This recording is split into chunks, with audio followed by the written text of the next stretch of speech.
This band was put together in 1973, and at that time there were a couple competing alternative newspapers. One of them had an eclectic column called Aardvarks, which was just miscellany. Anything that was miscellaneous went in there. So I thought, well, that's interesting. So I looked it up, and it was an South African animal, night burrowing creatures. So I thought, well, that's what we're going to be, because what we're going to do is we're going to play classical brass music, we're going to play jazz, we're going to do a number of things. The city of Chelsea had a major fire, and we thought, well, let's do it as a benefit for the Chelsea Fire Fund.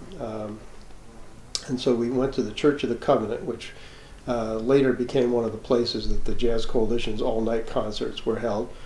It's a big cavernous space, about 700 seats, and we also had the Ronnie Ingraham Gospel Choir. We called it Christmas and Gospel and Brass, and we started off with some Gabriele brass things and then some Christmas hymns and chorales.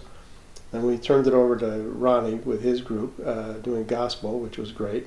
Then we came back and we did Aardvark doing more of a jazz set. And then at the end we did that Amen chorus from Lilies in the Field, you know, Amen, Amen.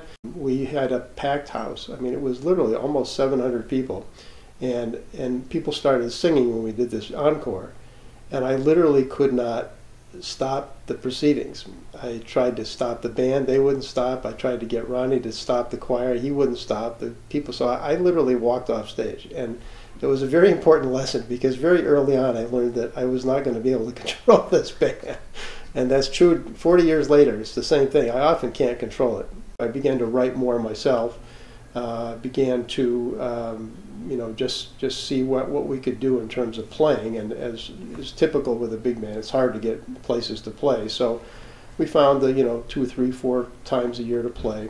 And then when I began teaching at MIT, and I was also teaching at the same time at NEC, both places gave me the chance to do an annual faculty recital, which was great. So I was able to try some really experimental things on those concerts. I had also studied earlier at NEC as a special student back in the early days of their jazz program. So I was able to study with George Russell and Jackie Byard, which were just unbelievable. With the Jazz Coalition, which was a nonprofit group that I had organized and ran for a number of years, I was trying to consciously give more opportunity and respect, not only to just people who lived in our area, because they often didn't get a chance to play, especially more experimental or exploratory stuff.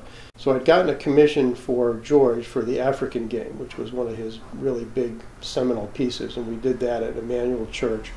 And then with Jackie, I thought, you know, here's another guy, Jackie, he really needs more visibility, even though people in the jazz world know who he is, but the general public still didn't. Maybe still today, I'm not sure. So I said to Jackie, why don't you come and do a concert with our band at MIT? So he said, okay.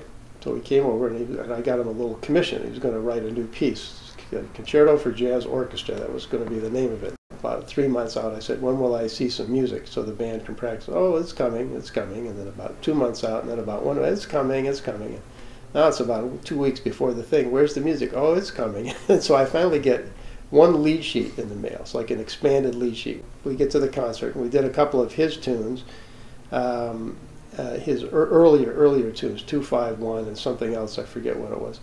And we get to the concerto, and I said, well, now what's going to happen? He says, well, I'm just going to point at people and we'll play. So here we are on the stage in Kresge Auditorium, so a big concert hall at MIT, and Jackie is basically improvising this in the moment with a large band, and then we wound up playing this lead sheet he had sent, and he played one of these rhapsodic piano things around it. It was unbelievable. It was just unbelievable, and it taught me, who had already been doing free improvisation, but with a small group only, what you might be able to do with a large group.